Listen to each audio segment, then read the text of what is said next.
everyone, Sabrina from Campbell's Freedom Farm. Okay, so the elderberries are in, and before that we want to put some junipers. And before you say junipers, how boring is that? Well, get a drink and listen to the facts about juniper. That is a gin drink. That's right. Juniper, as boring as it looks, is the main key factor for giving the flavor to gin. Actually, juniper is named after gin and vice versa. So it's a Dutch word, just shortened. So I never knew that. I mean, to think that this just evergreen, which is great in landscape, but you know, nothing to it, it's a filler kind of, plays such an important part in our history of gin.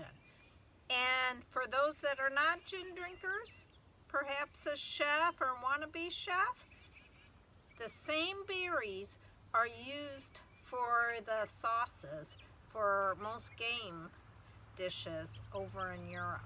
So this has a lot more history than one would think.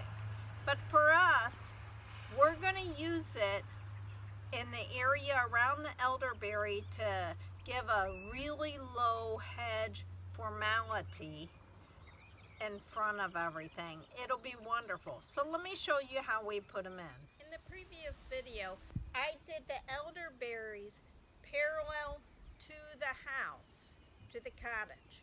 And basically, I measured the perfect distance. Never go by the path. Paths are never accurate.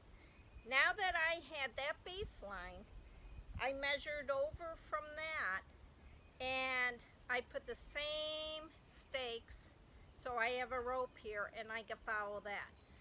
Then I separated both between 3 foot, and all I have to do is dig the holes. You know, the fun part.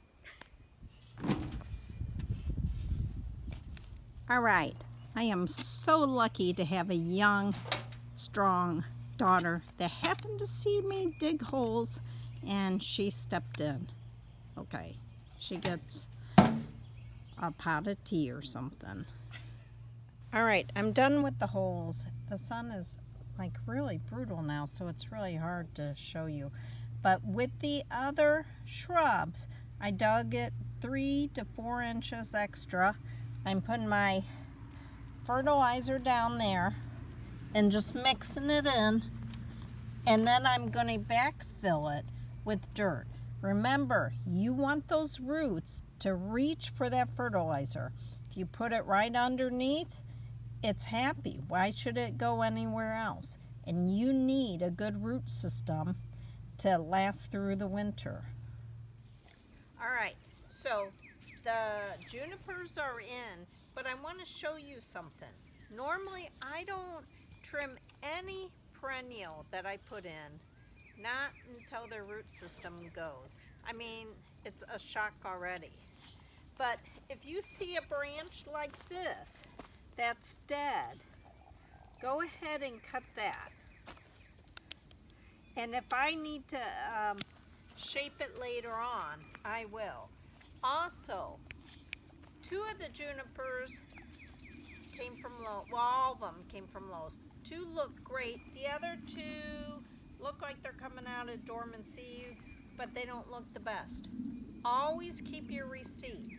A lot of people have a year warranty, and if they die, take them back.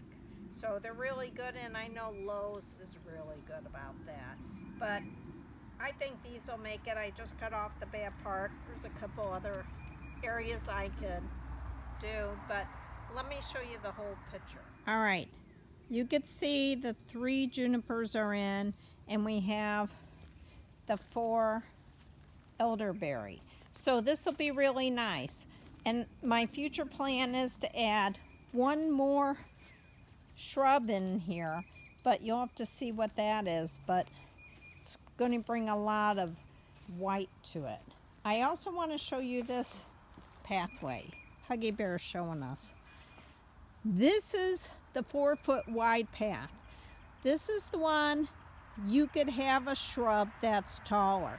So the elderberry are going to make this beautiful tall column look, which is beautiful. So you're walking into a secret garden at this area. The path's wide. You could bring a lawnmower in if you needed to. Okay, I have one more juniper, and it's just sitting in a hole, but I think I'm going to put it here, 2 foot from the rock, and that way that'll finish this off. So you'll have 3 junipers, the 4 foot, and then one more. And then I have to figure out what I want to do the rest of it. All right, this is Sabrina and Huggy, and I'm gonna go get a gin and tonic, and I guess he'll get some dog food. But I hope you enjoyed this video. I've learned a lot about the juniper, and if you have any questions, I love them. Have a great day.